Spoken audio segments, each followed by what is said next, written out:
Okay, the wind kicked up, so I had to change locations from that cool beach scene to my hotel. But there's a rooster somewhere crowing, and I'm going to eat it for dinner. Just kidding. I love animals. So what we were talking about, so I'm in Grand Cayman right now, and I have been offline, like pretty much literally haven't been on my phone. This is the first time I've had my phone because I know that when I get back, things are gonna kick up and we're gonna be doing this awesome 6-week program, and just like a lot of big awesome things are on the horizon, which is so exciting. And that's one thing I think I've started to do daily. When I talk to a lot of like gurus and people I follow, everybody's like, do you have a daily practice, Maddie? And honestly, I don't. I probably should. And I think a lot of this stuff that we talk about, like, I'm still working on too. I never consider myself an expert. I don't pretend like I know more than anybody else. And I truly think that that's been a testament to my success. Is I don't think that I'm better or know all the tips and tricks. Do I know some things just because of what I've done? Yes. Do I always learn things from other people I work with? Literally every day. I'm constantly seeking help from others, which is kind of why we started this whole thing in the first place. We were like, we want to open up the floor and do this whole level up course so we can all kind of like learn from each other. That's why Allie has expertise and Chelsea have different expertise, and honestly those two girls have become some of my closest friends, and it's crazy because I didn't know them like a year ago. Wild how that happens. That is truly what's cool about social media to me. If we're talking about the positives, I love that I feel like every single person on this training currently is someone I probably have met on Instagram. I've talked to you, we follow each other, I know what's going on in your life. That's what I find so amazing about Instagram. It's like you can connect with people and help people and work with people that you never ever would have had the social network to do had you not had Instagram. However, back to the part I was talking about before, I'm gonna challenge everybody at some point during the next 6 weeks to just go remote silent.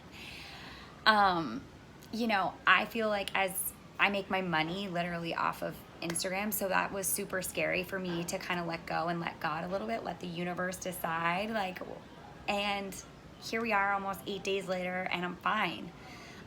Probably better than ever because I couldn't tell you the last time I took a mental break from it.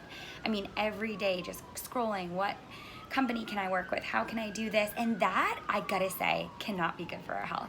I mean, I have never felt more relaxed and present and just no anxiety. Like none of that, like, I don't know, you know what I'm talking about from when you're just like scrolling and seeing what all these other people are doing. I guess the best way to describe it is FOMO, right? And I guess Scott and I were talking, Scott's my boyfriend, before we came to Grand Cayman. We were going to go to Lisbon and we were going to do all this crazy stuff to go on vacation. And I looked at him at one point and I was like, you know what, let's just go to the beach. And in my head, I was like, what is pushing me to go to Portugal and to Spain and to all these places? I mean, granted, I'm a traveler. I want to see it all. But there's totally a part of me where I was like, dude, I'm just literally going to like check another thing off my list and take like some insane Instagram photos to like show that I've been somewhere and like I'm whatever. It's really, really interesting when you really start to break it down and think of like what I'm doing, why am I doing it, and the motive behind it. So that was really eye-opening, and that's why we came to Grand Cayman. We came last year.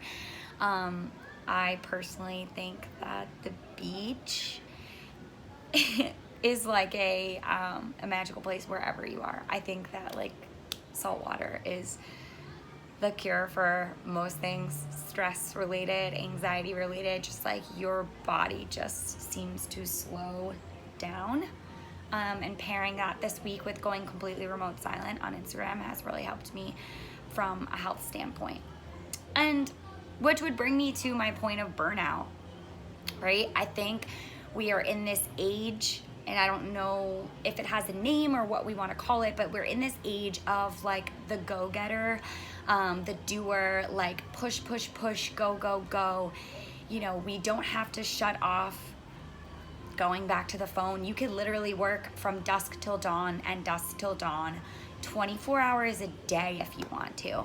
It's like the only person that can shut us down at this point is ourselves. It's not like, I don't know, 20 or 30 years ago where you go to work and you have a desktop computer, and when you clock out at 5, you are done. You can't do anything till the next day. It's like we could literally send emails 24 hours a day. I could stay up all night growth hacking on Instagram. That's absurd. And in this era of like the go, go, go, the do, do, do, we do not realize the level of burnout when we hit it. We feel tired, we feel upset, we feel anxious, we snap at our partners, we get, just all the negative things because we're not realizing that our body is so tired and drained and exhausted, and we just don't know how to shut it off. I think that every single person needs a reset. And I think the reset brings you back to a point of clarity and a point where you can go back in and tackle everything 100 times better. And also, when you get burnt out and you get in that place of like, screw it, it's just not good for anybody. It's not good for you. It's not good for anybody you're surrounded by. It just like, it's a complete negative snowball effect and spiral. So I think some of the things to recognize when it comes to burnout, specifically in the mental as well as physical health space, like take that rest day. Like if you are so sore that your legs are like, I had a girl walk up to me in SoulCycle and be like, my legs are gonna fall off. Never been so sore. I've ridden the past 6 days. And I was like, you know what? Don't come to my class tomorrow. Like why? Are you training to be like, I don't know, an Olympic cycler or something? Like what's the end goal? Do you want to just be healthy and happy, or is there something else that you're trying to prove that really doesn't make any sense for what you're doing? And the same goes for work, mentally or whatever. If you don't have a deadline and you're not, trying to close on a deal or whatever, like I'm all about that hustle and that grind, that end of the month or sales or whatever. But then recognizing, okay, we did it or didn't do it, because that's fine too. How can I regroup now and tackle it or come back to it a better version of me, well rested, well fed, having relaxed, having slept. Sleep. Something like, it's such a good dirty word. Rest and sleep. Why? We have to rest and we have to sleep. That's science. That's proven. Like not resting and not sleeping is like the recipe for burnout disaster.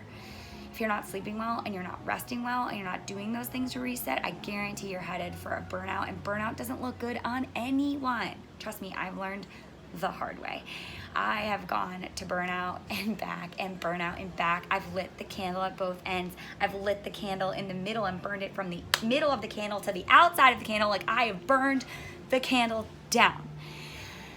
And that's just gotten me to a place of rock bottom. I call them bathroom floor moments, where you literally have to pick yourself up from ground zero and figure out how you're gonna start climbing again. I mean, I can think of several different points in my life where I've done that to myself, and it's just not cute. Even before this trip, 8 days off, I worked, I think, like 190 days and had like 15 days off, something wild. 6 days a week, riding bike 3 times a day, not getting weekends, not taking proper vacations, not taking proper rest days. Recipe for disaster. Being on my phone at all hours of the day, answering every single DM, every single text, like jumping to it and not planning my day. Okay, I'm gonna answer DMs for an hour. I'm gonna do this for an hour, time blocking my day. All the recipe for disaster and burnout. So those things, you're gotta be, the physical part, we gotta be moving. Food and health, like we definitely have to be feeding our bodies well. I mean, that goes without saying, like I said before. Not polluting your body. If you are drinking all the time super heavily, watch how high your anxiety is. Or as you get older, I've noticed, I'm 30 now, if I go out heavy drinking the next day, the anxiety I feel is unparalleled with anything else. And like, I don't ever want to feel that way again. So like, these are the things to start really noticing with your health. Like, wow, that 4th glass of wine feels like absolute shit in the morning. Maybe like I won't do that anymore. And when people try to pressure me when I'm out to dinner or I'm with friends or whatever, like, just stay steadfast in yourself and your body. You know your body best. I say that in class all the time. No one knows your body better than you. So listen to it. The signs are there. So physically moving, what we're eating, what we're putting into our body, what we're watching, scrolling, how Instagram's making us feel. Again, I'm going to encourage every single person to not go on their phone for a week. I know it's crazy. I tried to start a morning class practice where I wouldn't look at Instagram until I was done with my first class. And my first class is usually 7 or 9:30 in the morning. And I would find myself somehow walking through the park on the way to SoulCycle on my Instagram. And I was like, girlfriend, how did I get here again? Even though I consciously woke up and did everything I could to not be on that phone. So definitely limiting screen time, like really thinking about it. And if you can, if it won't bother your business, or you think like, okay, this is a week where I'm a little bit more down or whatever it is, drop the phone for a week. See how it feels. Guarantee you're gonna feel a whole like just different sense of being, slowing down, feeling more present, feeling better about yourself, coming from like a non-judgmental space, and just a different level of mental clarity, like just really in your body and really in your mind and your thoughts. It's pretty awesome. Couldn't remember the last time I put my phone down before this trip, which is absurd, not good. We'll have to keep visiting this like no phone thing because it honestly works.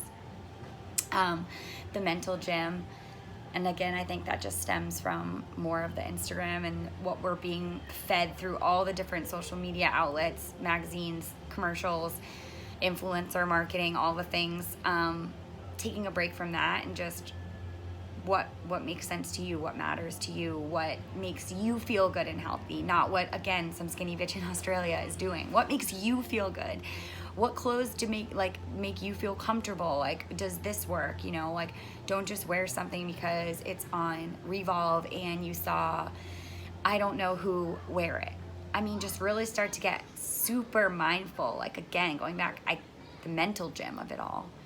Super mindful about what you're doing, seeing, eating, wearing, like, just really creating a collective conscious around what you are doing instead of just the mindless scrolling, the mindless eating while you're scrolling, and kind of just drifting through this life like so many of us do. I mean, I myself, I'm accountable for that. Like, before taking this break, I mean, I was on the brink of like, I want to quit my job, I want to quit my life, I want to move, I want to whatever, and those are not normal thoughts. That's when you've pushed your body too far, physically, mentally, emotionally, you know, spiritually, all of it. And that's when you need a recharge. So I think honestly that recipe, all of those things, is truly how you can level up your health. I love being physical, and everybody thinks I'm Miss Soul Cycle and I'm all about the go, go, go. And sometimes I am, because I need to be 3 times a day and perform, but I really think that a lot of what we do from a health standpoint comes from the mental, and figuring out what makes you feel good and stable and comfortable and strong and beautiful, and you name whatever adjective empowers you, what makes you feel just good in your own skin. And that is the measure of what should make you feel like you're that best version of yourself from a health standpoint.